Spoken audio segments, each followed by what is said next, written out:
Where did Vikings travel using Viking Knarr ships?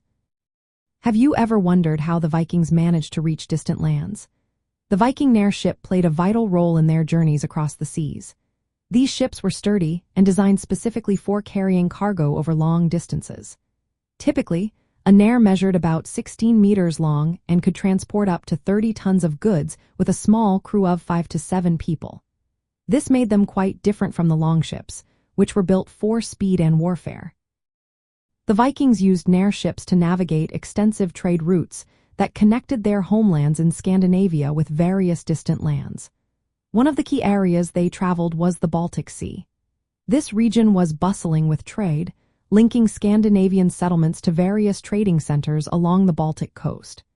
The Knarr ships were essential for transporting goods like furs, timber, and iron across these waters. Another significant area was the North Sea. This sea served as a bridge between Scandinavia and the British Isles, as well as the Frankish Empire and further into Western Europe.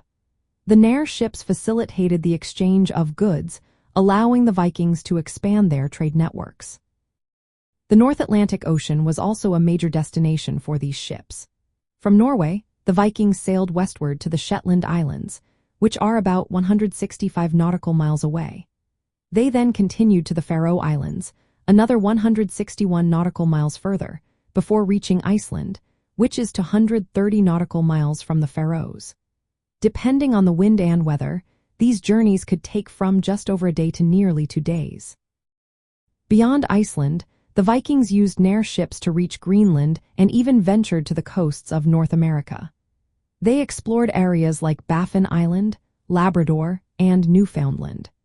These longer voyages could cover 700 to 800 nautical miles and often took 5 to 6 days, with the Vikings staying close to the coastline for safety. The Knarr's robust design allowed the Vikings to carry large quantities of goods and supplies necessary for trade and settlement. This made the Knarr a vital vessel for the expansion of Scandinavian influence. Its sturdy build and ability to handle rough seas enabled the Vikings to maintain regular contact and supply lines between their homelands and distant colonies or trading posts. In summary, Viking Knarr ships traveled extensively from the Baltic Sea through the North Sea, across the North Atlantic to the Shetland Islands, Faroe Islands, Iceland, Greenland, and the northeastern coasts of North America. These voyages were essential for trade, settlement, and cultural exchange, marking the Knarr as a cornerstone of Viking maritime activity.